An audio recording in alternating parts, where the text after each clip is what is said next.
The streets of Ouagadougou were busy as usual. People moved through markets, bikes weaved between cars, and the sound of voices filled the warm air. But behind the everyday noise, something quiet and strange was happening. Some people noticed men they had never seen before. These men wore neat suits, walked with purpose, and never stayed in one place too long. Ibrahim Traoré, the leader of Burkina Faso, was not someone who missed small details. He had come to power with the support of many who believed in his promise of strength and independence. He was young, focused, and always watching. When whispers began to reach his ears, whispers of meetings in the shadows and strange faces near government offices, he did not ignore them. One afternoon, as the sun cast long shadows across the presidential compound, Traoré met with his closest advisors. They spoke in low voices about what they had heard. A foreign man, claiming to be a journalist, had been seen at unusual places, military zones, energy sites, and even inside restricted areas without official permission. He asked too many questions and stayed too long in places he had no reason to be. He moves like someone who was not here to write stories, one advisor said. Traoré nodded but said nothing. Instead, he opened a notebook and wrote down a name. This was not the first time he had dealt with hidden dangers, but this time it felt different. This time, the threat was more than local. It had a scent of something foreign, something deeper. That night, as the city lights flickered and the streets quieted, Traoré sat alone in his office. The windows were open, and the air carried the smell of dust and distant cooking fires. On his desk were reports, some official, others brought to him by trusted hands. Together, they painted a picture of someone moving through Burkina Faso like a shadow. He used different names. He rented places for only a few nights, and he met with people who often left the country a day later. Traoré leaned back in his chair. He was calm, but inside, his mind was already planning. He knew that in games like this, rushing could be dangerous. Patience would reveal more than force. Outside, the city went on as always, but within the walls of the presidency, a quiet mission had already begun. Someone was watching the watcher, and the president, without raising alarms, was preparing to uncover a truth that could change everything. Early one morning, before the sun had fully risen, a plain envelope was placed on the edge of Ibrahim Traoré's desk. There was no name on it, no stamp, no sign of who had delivered it. The only thing clear was the red wax seal pressed tightly shut. The guards said it had arrived quietly, handed over by a man in a dark jacket who said nothing and left quickly. Traoré waited until he was alone before opening the envelope. Inside, he found a thick folder. The papers were neat, the photos sharp, and everything was organized. Someone had taken great care to put this together.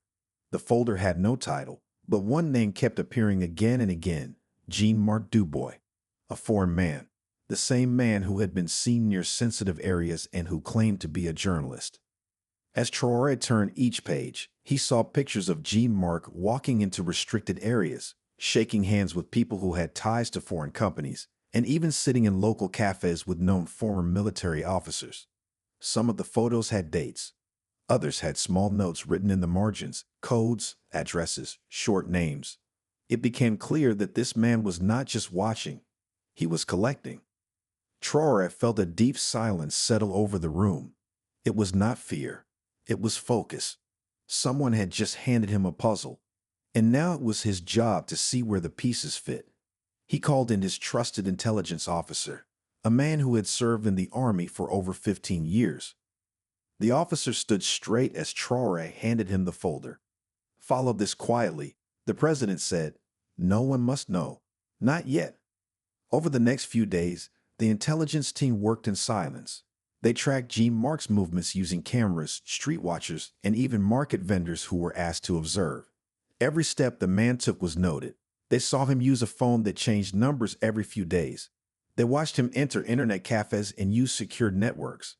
And they noticed how careful he was, never staying too long, never returning to the same place twice.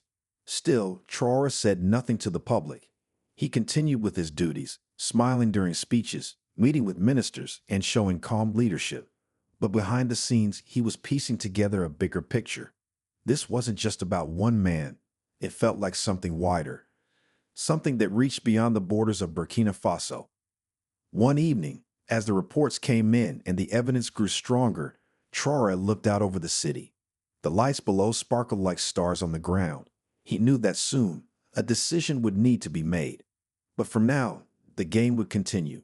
Quiet, careful, and under control. The city of Ouagadougou moved as usual. Children walked to school, shopkeepers opened their doors, and taxis filled the streets. But in the background, something quiet was unfolding. Ibrahim Traoré had given a silent order. The foreign man, Jean-Marc, was to be watched day and night, but without alerting him. The team assigned to the task was small but skilled. They wore simple clothes, blended with crowds, and used ordinary cars. Their mission was clear: follow Jean-Marc, learn his habits, and collect proof. No action was to be taken yet. They were to observe, not interfere. Jean-Marc moved with confidence. He walked like someone who had nothing to hide. He visited cafes, took notes on his phone, and met people in low-traffic areas. Sometimes he stayed for hours in libraries or quiet corners of the city. Other times he disappeared for half a day, only to return with a bag and a calm expression. But what stood out to the watchers was how carefully he planned each step. He used different taxis every day. He never carried the same bag twice. He spoke little in public, and when he did, it was often in short, polite phrases. He used both French and local languages, just enough to get by, but never enough to seem deeply connected. Over the days, the team noticed patterns.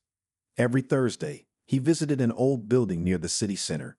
Inside, a group met once a week for something they called a cultural exchange. But the team knew some of those faces. They were not just locals. At least two of them had links to foreign companies that once worked in the country's mining sector.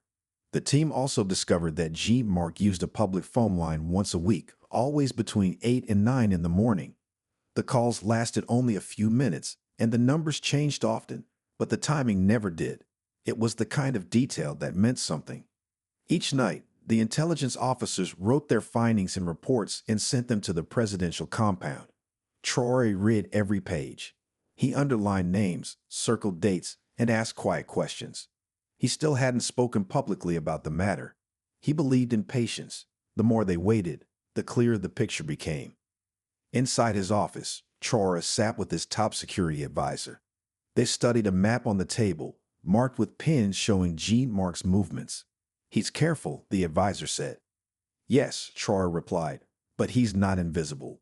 They both knew that the time for waiting would not last forever. The man they were watching was not just curious. He was looking for something hidden, something important.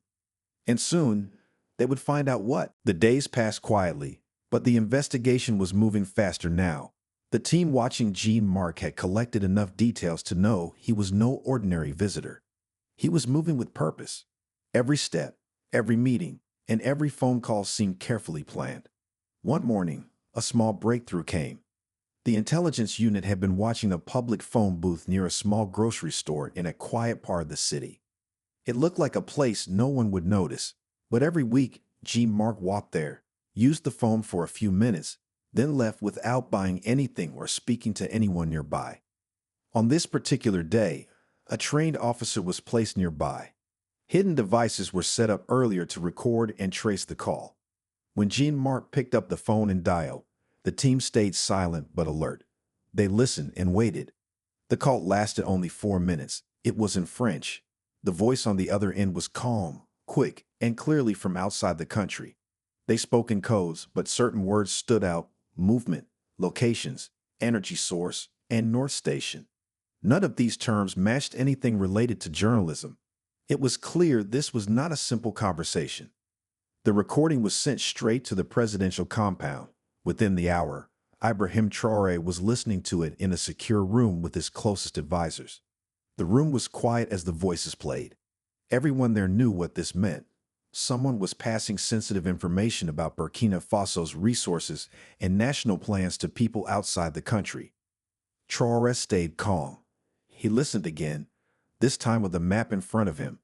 The words matched places tied to the country's energy and defense systems. Things no visitor should know. It was enough to confirm what he had already suspected. The advisors looked at him, waiting for his decision. Some thought it was time to arrest the man. Others believed more should be discovered first. But Traoré was already thinking 3 steps ahead. "We keep watching," he said, "but prepare for action." Outside the room, the sun was setting over Ouagadougou. The orange light touched the tops of the buildings, and the streets began to slow down. But inside the halls of power, the air was tense. They now had proof, real proof, that someone was working against the interests of the nation. And even though the man was still walking free for now, his time was running out. Ibrahim Traoré knew that protecting the country meant more than strength. It meant patience, timing, and knowing exactly when to strike. Soon, that moment would come. The sun had barely risen when the final decision was made. Ibrahim Traoré sat at his desk, reading the latest reports. The evidence was undeniable now. Jean-Marc wasn't just a journalist. He was an outsider gathering sensitive information, using his cover to move around the country unnoticed. The phone call had sealed it. He was working with foreign agents. Traoré's fingers tapped lightly on the wooden surface of his desk. The plan was clear. It was time to act. But in his mind, there was one rule he would follow. The arrest must be quiet. It must be done swiftly, without causing a scene. A loud arrest would raise questions, cause panic, and make everything harder. He needed it to be clean. His security team had already been put into place. Officers who knew the city well, who could move fast without being seen. They were instructed to act in the morning, when Jean-Marc would likely be at one of his usual spots. No one else could know about it. This was a sensitive matter that needed to be handled without public attention. Jean-Marc's routine had been carefully studied over the past few weeks. His meeting times were predictable, and today he would follow the same pattern. At exactly 8:30 a.m., he would leave his rented apartment and head toward a cafe by the river. It was his favorite spot, where he spent time alone, making notes in his notebook. Traoré sat in his office, watching the city come to life outside his window. He thought of the people who trusted him to lead, how far they had come together, and how much was at stake. This was a small but important moment, one that would show that the country was no longer a place where outsiders could freely interfere. At 8:15 a.m., the security team moved into position. They took different routes to avoid drawing attention. One officer took a taxi, another blended in with the morning crowd. Soon, they would be in place. All that was needed was the right moment to move. When Jean-Marc stepped out of his building and walked toward the street, he didn't notice the shadow following him. He passed a few people, made his way down the familiar road, and headed toward the cafe by the river. It was like any other day for him, but not for long. As he walked, the officers closed in. They moved quickly, surrounding him without a sound. One officer approached from the front, another from behind. Before Jean-Marc could even react, he was quietly taken into a car. There was no shouting, no struggle. It was over before he realized what had happened. Within minutes, he was in an unmarked vehicle, driven away from the cafe and toward a secure location. The city moved on, unaware of the quiet capture that had just taken place. Everything was under control, and for now, the plan was working. Ibrahim Traoré sat back in his office chair, letting out a breath he didn't know he had been holding. The arrest had gone smoothly. Now, the next step was to find out what Jean-Marc knew, who he had been working with, and what plans he had been sharing.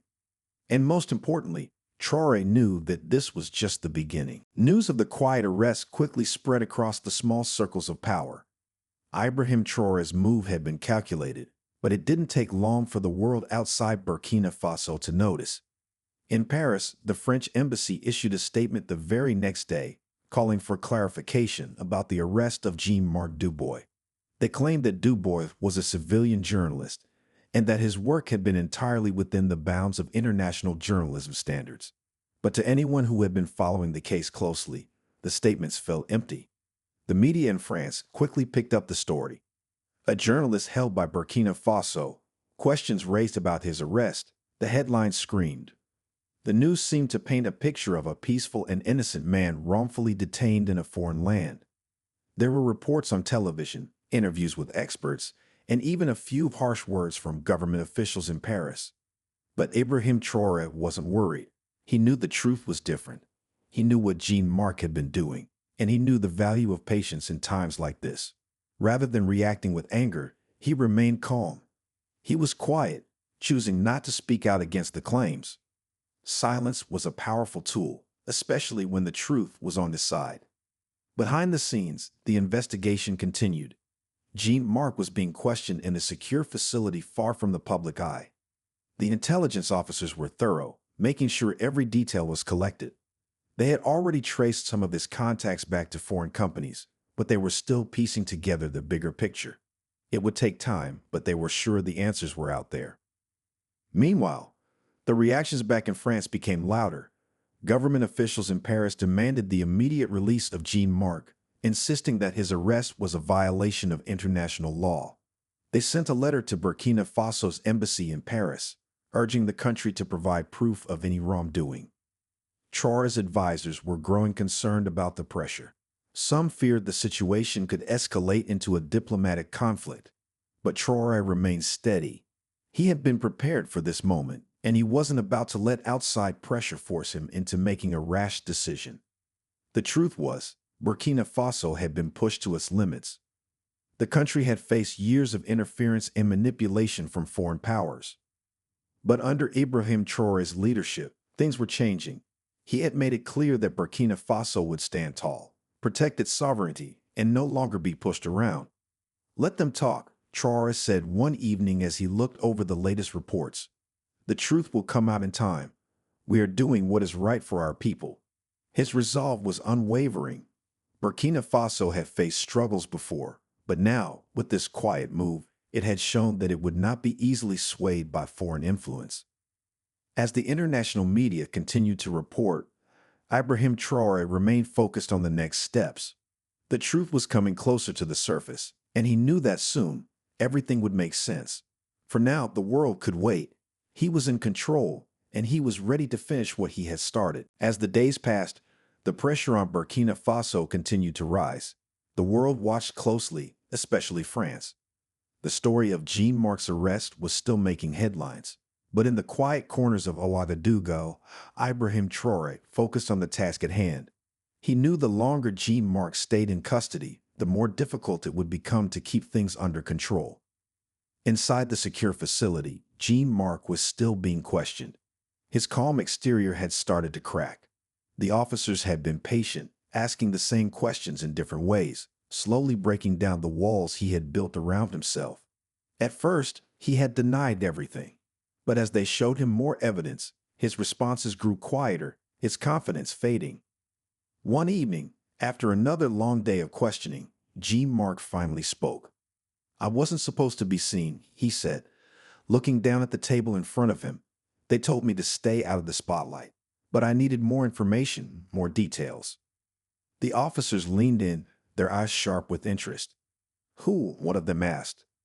"I don't know their names," Jean-Marc replied. "But they were always careful, like me. We were supposed to watch, report, and leave. Keep a low profile. I never stayed in one place for too long." The officers exchanged looks. Jean-Marc had been working with others, but who were they? Were they part of a larger operation? The officers knew they had to be careful. Every word from Jean-Marc was a piece of the puzzle. It would take time, but they were getting closer.